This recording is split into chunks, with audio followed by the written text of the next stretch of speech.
पूर्वतन मुख्यमंत्री तथा वर्तमान विरोधी दल नेता एबे भी गृहबंदी एपरी अभियोग करछंती कांग्रेस वरिष्ठ नेता नरसिंह मिश्र। से कहते नवीन पट्टनायक अन्य द्वारा परिचालित सेपटे यापर बीजेडी विधायक कलिकेश नारायण सिंहदेव प्रतिक्रिया रखिंट। कलिकेश कहते नरसिंह मिश्र विधायक थिबा बेले पूर्व सरकार ठारू शह शह कोटी टंका अनुदान आनी काम करुथिले। सेतेबेले किपरि गृहबंदी कथा कहू नथिले।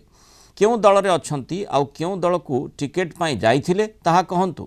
बीजेडी रे नवीन हेउछंती आम मुखिया, से दल को संगठित करने को काम करता कहते कलिकेश। कहीं नवीन बाबू जड़े निर्दिष्ट व्यक्ति कथा अनुसार उठुचंती बसुचंती विधानसभा को जाउचंती विधानसभा को जाऊना मोटामोटी भाव में से परिचालित गोटे प्रकार गृहबंदी बोल तो कहुए मुझे कही था। पूर्वतन विधायक तार परिवार शह शह कोटी टंकार काम पाउथिले अतीत सरकार समय से समय गृहबंदी न होता।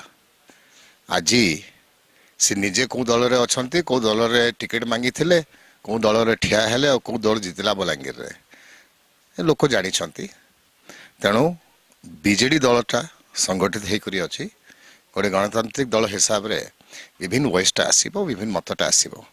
जहाँ निष्पत्ति नवीन पट्टनायक नेबे ताको आमे सब पालन करिबो।